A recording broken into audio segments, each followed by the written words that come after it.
السلام علیکم ورحمۃ اللہ۔ جب سے پرائم منسٹر عمران خان نے انڈین پائلٹ کو رہا کرنے کا فیصلہ کیا ہے، تب سے پاکستانی عوام میں غم و غصہ دکھائی دے رہا ہے، اور اس میں کچھ لوگ اپنا پرانا بغض بھی نکالنے میں مصروف ہیں۔ میرے بھی جذبات کچھ ایسے ہی ہیں۔ میں نے بھی انڈین میڈیا کی 2 چینلز کی رپورٹس کو دیکھا اور میرے تن بدن میں آگ لگ گئی، اور میرے بھی جذبات ایسے ہی ہیں کہ ابھینندن جی کے چھوٹے چھوٹے ٹکڑے کر کے بھارت کو تھما دینے چاہیے، لیکن ہمیں ہمارے نبی صلی اللہ علیہ وسلم نے جذبات اور غصے کی حالت میں فیصلہ کرنے سے منع کیا ہے۔ یہ تو تھی جذبات کی بات، لیکن حکمت کا تقاضا کچھ اور ہے۔ حکمت حالات کے مطابق صحیح فیصلہ کرنے کو ہی کہتے ہیں۔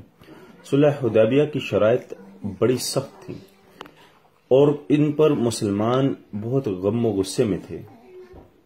ان میں سے ایک شرط یہ بھی تھی کہ اگر کفار مکہ میں سے کوئی شخص مسلمان ہو کر مسلمانوں کے پاس آ جاتا ہے تو اسے واپس کرنا ہوگا، جبکہ اگر مسلمانوں میں سے کوئی شخص کفار مکہ کی طرف چلا جاتا ہے تو وہ اسے واپس نہیں کریں گے۔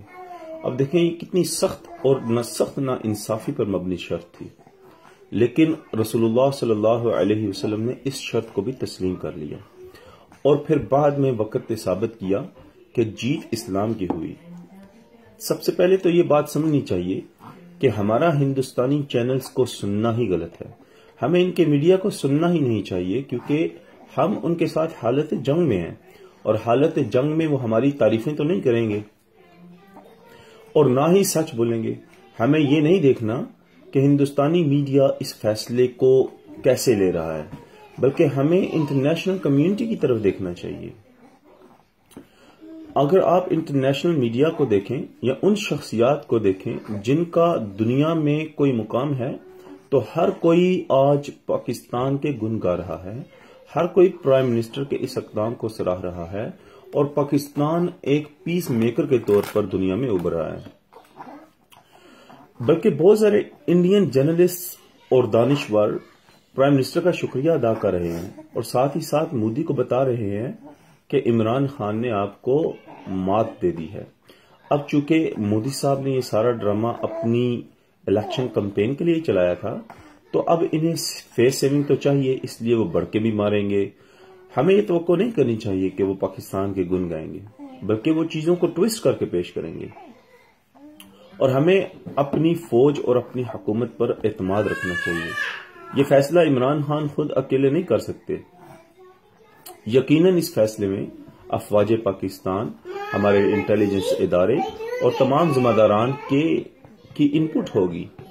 افواج پاکستان بارڈرز پر ہماری حفاظت کر رہی ہیں، وہ ہم سے زیادہ بہتر جانتے ہیں کہ کون سے وقت پر کون سا اہم فیصلہ کرنا ہے۔ ان کے پاس یقیناً اسٹریٹجی ہے، اس لیے ہمیں بدحواس نہیں ہونا چاہیے، اور اپنے اداروں پر اور اپنی حکومت پر اعتماد رکھنا چاہیے۔ اللہ تعالیٰ نے ہمیں 2 روز میں ایک بڑی کامیابی عطا فرمائی ہے۔ ہمیں آپس کے باہمی اختلاف اور غصے سے اس کو ظاہر نہیں کرنا چاہیے۔ ہمیں یہ سمجھنا چاہیے کہ اوپر سے ہندوستانی میڈیا جو کچھ بھی کہے، اندر سے وہ جلے ہوئے ہیں۔ اس وقت ان کی فوج پر اس وقت پاکستانی فوج کا ڈر بیٹھا ہوا ہے، اور انشاءاللہ ہم سرخرو ہوں گے۔ آخر پہ میں اہل وطن کو صرف اتنا کہنا چاہوں گا کہ تم ہو ایک زندہ و جاوید روایت کے چراغ، تم کوئی شام کا سورج ہو جو ڈھل جاؤ گے۔ اپنی مٹی پہ چلنے کا سلیقہ سیکھو، سنگ مرمر پہ چلو گے تو پھسل جاؤ گے۔ اپنے پرچم کے ان رنگوں کو پہچانو، سرخ شعلوں سے جو کھیلو گے تو جل جاؤ گے۔ بہت شکریہ۔